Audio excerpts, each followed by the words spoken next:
السلام عليكم ورحمة الله وبركاته. بسم الله الرحمن الرحيم والصلاة والسلام على سيدنا محمد وأهل بيته الطيبين الطاهرين.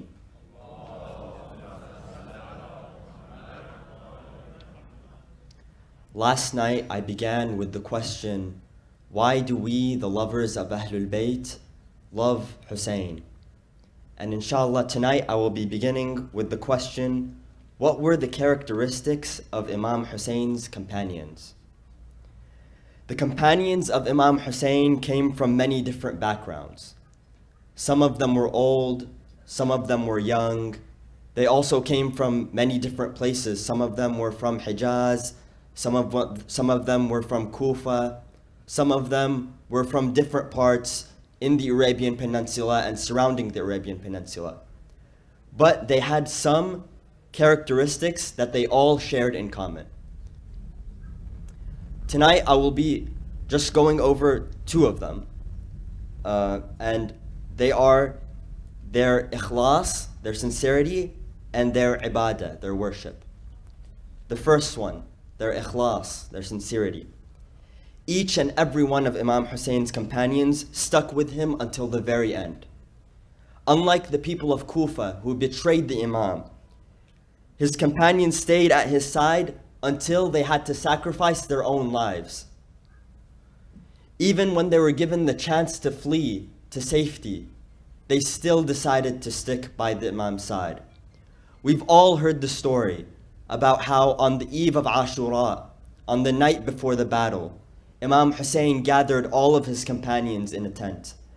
And in that tent, there was a single candle. And he told them that he would turn off the candle, and if anyone wanted to leave, then they could leave. They could flee to safety, and no one would see them in the darkness of the night.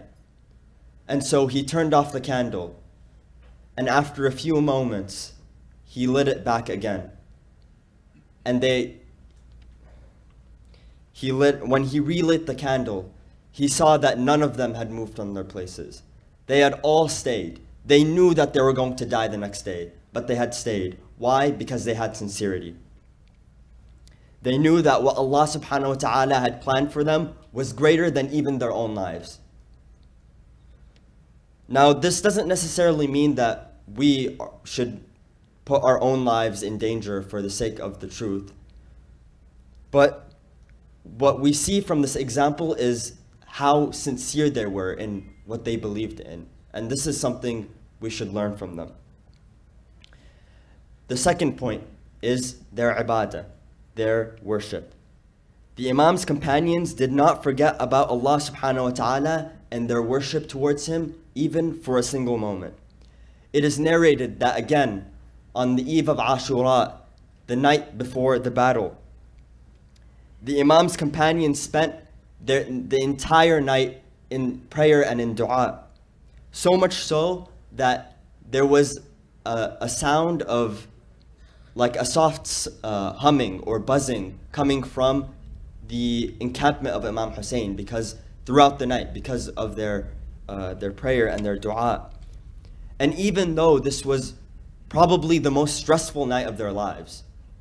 Imagine you were there. Imagine someone tells you that you're going to be massacred tomorrow in the battlefield. Imagine how stressful that could be. Instead, they did not waste that night. They did not forget about Allah subhanahu wa ta'ala, and they used that to their advantage. Now again, this doesn't mean that we should spend every single night of our lives in dua and in prayer just all throughout the night. But what we should learn from this is that we should not forget about Allah subhanahu wa ta'ala, because he's watching over us at all times. And I know I'm probably the first one who should, before I say this to you, I'm saying this to myself. Because it's easy for us to forget about Allah subhanahu wa ta'ala, but we should try our best to remember him, even at all times, even when we're going through hardships. These were just some characteristics that made the Imam's companions who they were. And the Imam's companions were not infallible. You know, sometimes we look at the Imams and the Prophets and we see that what they did, but then we remember that they're infallible. But these companions were not infallible, meaning that they serve as a great example for what we can potentially be. And so these characteristics are why many years after their martyrdom, we still remember them. Assalamu alayka ya Aba Abdullah wa ala al-arwah allati hallat bi fina'ik wa anakhat bi rahlik. Alaykum minni jami'an salamullah abadan ma baqitu wa baqiya al-layl wa an-nahar wa la ja'alahu Allah akhir al-ahd minni li ziyaratikum. Assalamu ala al-Hussain وعلى علي بن الحسين وعلى أولاد الحسين وعلى أصحاب الحسين جميعا ورحمة الله وبركاته.